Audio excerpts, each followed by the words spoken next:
as we move towards like the change, the how do we move forward, I thought one thing was very interesting, just reading up on you. You referenced Martin Luther King, and you spoke about, you know, Martin Luther King kind of knew what he was doing. He really wouldn't be able to see the impact, the change that he was creating, that he was causing. And he kind of knew that, and he did it for others. Speak about what you mean when you say what he did and how that applies to, you know, people in law enforcement, people in the community, just everyone overall. Like, how do people have different roles and bringing that kind of perspective to light?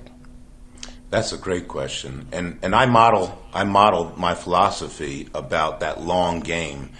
I model it against Martin Luther King because he knew before he was killed, he knew his time was short.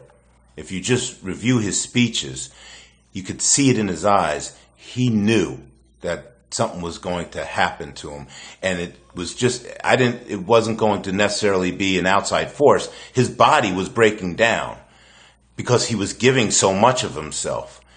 But he also knew that what he was doing was not for himself. It was for the generations to come. He was doing something for his children and for his children's children. And that's what I look at this like. I'm doing this for generations to come because these are seeds that we're planting. These are very valuable seeds we're planting. And those trees won't sprout in 2 years, 5 years. It'll take 10, 15, 20, 30 years to see those beautiful trees. But if we don't do it, then we're leaving it to our kids to do it, to plant those seeds. And they'll have to go through what we're going through. And I don't want to see that.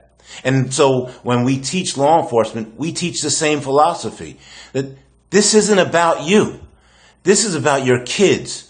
So when you are learning how to serve better, you're learning how to serve better because you're doing it for your kids. You want to pass on generationally a more functional way of doing things. You're not going to see the benefits of this probably the way your kids will, but you don't want your kids to be put through what we are going through. I often say that my generation did your generation such a disservice because we were allowed to reap the benefits of those who were fire hosed and had dogs chewing at them and were walking to work instead of taking the bus. We received those benefits. We're on their shoulders, my generation.